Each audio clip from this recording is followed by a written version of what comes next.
Bonjour à tous, aujourd'hui nous allons parler de la Belle Époque. Nous espérons que vous aimerez notre présentation. La Belle Époque est un chrononyme rétrospectif désignant la période marquée par les progrès sociaux, économiques, technologiques et politiques, principalement en France et s'attendant de la fin du XIXe siècle au début de la Première Guerre mondiale en 1914. Après la guerre franco-prussienne, l'Europe vit une longue période de paix de 4 décennies, chose rare et favorable au progrès économique et technique. Dans toute l'Europe, la main-d'œuvre s'organise en syndicats ou en partis politiques. C'est pendant cette période qu'apparaissent les premiers partis socialistes européens, de plus en plus influents. Les populations de cette époque sont très optimistes et insouciantes quant à l'avenir, grâce aux extraordinaires progrès techniques.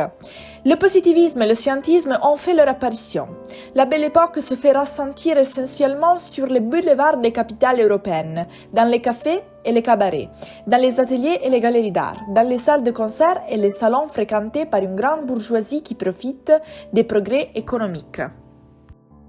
La condition des femmes à la Belle Époque est marquée par des changements politiques et sociaux affectant les femmes occidentales de façon disparate. La majorité des femmes voit perdurer un système multiséculaire où la question de l'émancipation ne se pose pas et dont les missions sont d'assurer les tâches familiales et la maternité. Les femmes occidentales pauvres qui travaillent comme ouvrières font face à des charges contraignantes dans des conditions sous-exténuantes et sous-payées, avec l'apparition de la division sexuelle du travail. La transition démographique touche en Europe toutes les classes sociales, qui voit diminuer le taux de natalité. En revanche, dans la bourgeoisie et l'aristocratie des grandes villes occidentales s'opèrent d'autres mutations de structure. Le rôle de femme au foyer devient la norme. Dans le même temps, pour la petite bourgeoisie apparaît la possibilité de faire des études et d'occuper des emplois nouveaux comme l'enseignement ou le journalisme. D'autres encore s'engagent en politique, comme les suffragettes qui militent pour l'obtention du droit de vote pour les femmes. Les ouvriers forment le 30% de la population à la Belle Époque et ils sont environ 5 millions pour les hommes et 2,5 millions pour les femmes. Dans ces chiffres sont confondus les ouvriers des ateliers hautement qualifiés, les ouvriers de la grande industrie et les mineurs de fond. Tous les différencient. Les salaires d'abord, qui sont par ailleurs plus élevés à Paris qu'en province. Les femmes perçoivent un salaire inférieur à celui des hommes. Les conditions de travail sont aussi très diverses. Dans les ateliers, les ouvriers sont très proches de leurs patrons qui travaillent avec eux depuis la fin de leur apprentissage, mais dans les grandes entreprises, la rentabilité est recherchée par tous les moyens et on exige rapidité et efficacité sur des machines de plus en plus rapides et dangereuses. Malgré la dureté de leurs conditions, les ouvriers ont connu une amélioration de leur salaire et de leur vie quotidienne. Certaines attentes sont en partie satisfaites. Les journées de travail sont réduites à 10 heures par jour pour les 3/4 des établissements et à 8 heures par jour pour les mineurs de fond. Le repos hebdomadaire est acquis à partir de 1906, mais les retraites, l'assurance chômage ou les remboursements médicaux sont encore du domaine de l'utopie. Dans toute l'histoire de la Belle Époque, on retrouve l'affaire de Dreyfus, qui a profondément divisé la France. Officier français d'origine alsacienne de confession juive, Alfred Dreyfus a été la principale victime de cette affaire judiciaire, clé de la Troisième République. Il s'est produit dans un contexte bien particulier, puisqu'au moment de l'affaire Dreyfus, l'Alsace est allemande depuis 1871. Alfred Dreyfus est accusé d'espionnage en faveur de l'Allemagne et donc de trahison. Malgré son innocence, le Conseil de guerre le condamne. Le 5 janvier 1895, Alfred Dreyfus perd son titre de capitaine et il est emprisonné dans un bagne de l'île du Diable en Guyane. À travers la publication de son texte manifeste « J'accuse », le 13 janvier 1898, l'écrivain Émile Zola diffuse l'affaire Dreyfus dans la sphère de l'opinion publique. Il attaque ainsi l'état-major pour avoir condamné un innocent et acquitté le vrai coupable. Il demande aussi la réouverture du procès. Dans les ouvrages antisémites, comme La France juive de Drummond, les Juifs sont considérés comme apatrides et traîtres. Le serpent a plusieurs têtes. Dreyfus n'est pas seul et un autre acte de trahison peut se répéter de la part de même ennemi. Une société qui a confiance en l'avenir. On est dans un moment très dur, mais par ailleurs, c'est aussi une période de croissance économique assez forte, de stabilité monétaire qui permet une hausse relative du niveau de vie. Toute une petite bourgeoisie populaire, qu'on appellera plus tard les classes moyennes, commence à connaître une forme de prospérité. Il y a aussi une certaine liberté de mœurs, la sexualité est plus permissive, la prostitution est très développée, il y a une légèreté de la vie sexuelle, un rapport peu lissant, et puis les gens rient. Que ça soit dans les classes supérieures, c'est la grande époque de bon mots, ou dans les classes populaires, où l'on rigole franchement au café-concert ou écouter le pétomant Pujol. Ça peut paraître trivial, mais il y a un côté de scène et bonne gaieté franchouillarde. C'est une société qui s'amuse et qui a confiance à l'avenir. La notion de progrès est présente partout. Un air d'insouciance et de gaieté. Le Moulin de la Galette, qui donne son titre à cette toile, se situait sur la butte Montmartre, à côté du moulin qui existe encore aujourd'hui et auquel il doit son nom. L'ambiance joyeuse de liberté et de plaisir attirait alors la bohème et les artistes, qui y trouvaient des modèles non professionnels, le menu peuple qui aimait s'y divertir, mais aussi les bourgeois venus s'encanailler. La toile de Renoir adopte délibérément un point de vue positif. Tout y contribue à exprimer la joie et la gaieté qui ont valu à l'artiste le titre de peintre du bonheur. Gustave Guefroy y décrit de la toile son forte ambiance.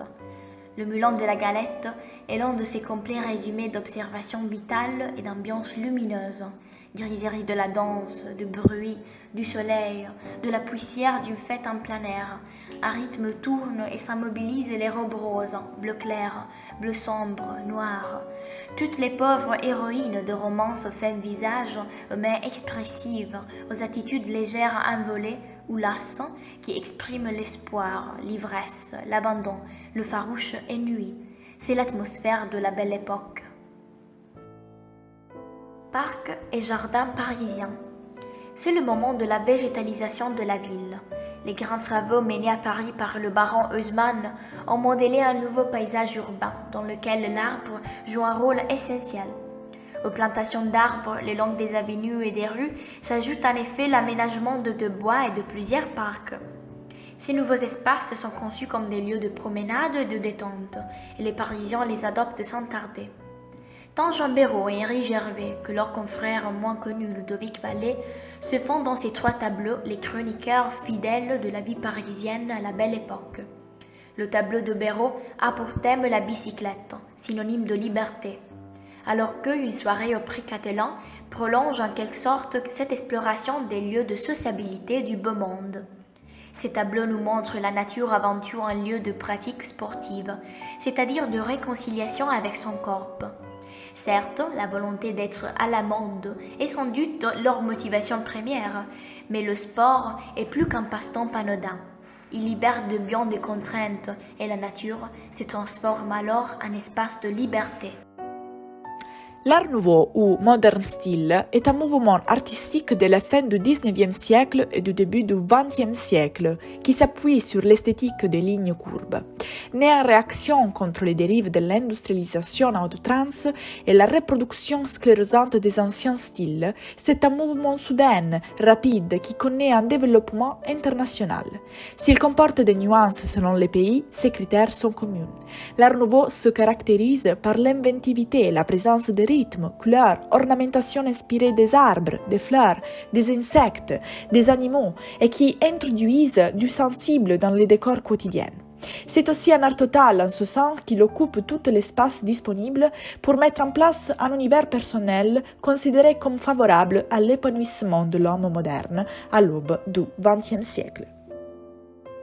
Les cafés chantants étaient une sorte de spectacle fait des ballets, des scènes comiques, des chansons légères. À Paris, les plus célèbres étaient les Moulins Rouges. La vie et les personnages de ces lieux ont été immortalisés par Henri de Toulouse-Lautrec, qui a également réalisé de nombreuses affiches pour ce spectacle.